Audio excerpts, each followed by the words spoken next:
Hey friends, just want to say thanks for being part of a life group here at Vaughn Forest. We truly believe life is better connected, and we're grateful that you're taking that risk to get connected with some other folks.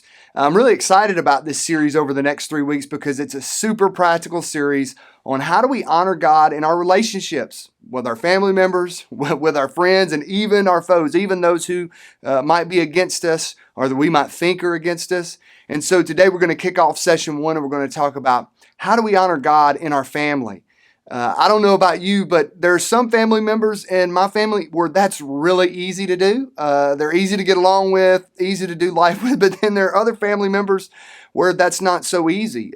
They have a different philosophy or different worldview or ideas or beliefs, all these different things that can create tension and difficulty in those relationships.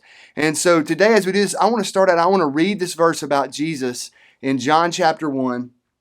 John 1 verse 17 says, "For the law was given through Moses." Of course, we know the Old Testament law was given through Moses. But then it says this about Jesus. It says, "Grace and truth came through Jesus Christ." And the Bible also refers to Jesus being full of grace and truth. Jesus lived this life in this balance of extending the grace of God and the mercy of God, but yet then also standing for the truth of God and never wavering. And as I think about our lives, as I think about operating in our families, whether you're a father, a mother, a brother, a sister, a cousin, whatever that looks like for you, each one of us have these relationships, and we have to honor God in these relationships. And so we live in this balance, in this tension of grace and truth, because Paul writes in 1 Corinthians chapter 11, and this is verse 1. And he says this about us. He says, "Follow my example as I follow the example of Christ." Other translations say, "Imitate me as I imitate Christ." So here we are. We're called to live lives as Jesus followers that imitate Christ, okay? And yet Jesus was full of grace and truth. So to imitate Jesus means to live a life of grace and truth. It's to walk that line of, as we interact with people who disagree with us, how do we extend the grace of God to them the same way God has extended grace to us, maybe when we didn't align our views with the Word of God. But then at the same time, how do we deliver that truth? This is a really challenging thing. And I think we've all got stories where we struggle with that. And I think from a personality perspective, some of us lean more toward extending grace, and some of us lean more toward being about the truth.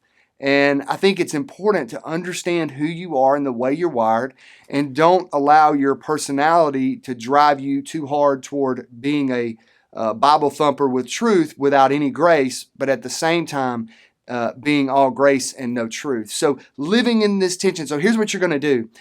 In your group, there's going to be several examples where you guys are going to discuss what it means to live a life in family relationships with grace and truth. How do you do that with your wife? How do you do that with your husband? How do you do that with your children? How do you balance this life that Jesus lived? And I could give you example after example, but just to give one, I taught on this a few weeks back about the woman at the well. Here's a woman that was living in sin, who was a Samaritan woman who Jesus would have interacted with, but yet Jesus extends incredible grace to her by going to her and having a conversation with her. He knocks down tons of cultural barriers. So he extends the grace of God, but he doesn't not tell the truth. She's caught in sin, and he tells her to remove herself from that. So there's this balance that we live in of grace and truth. And as a family member who honors God, we've got to walk in that balance. I know this is going to be a fun discussion. Love each other, and don't forget to extend grace and truth as you discuss this in your group. Thanks.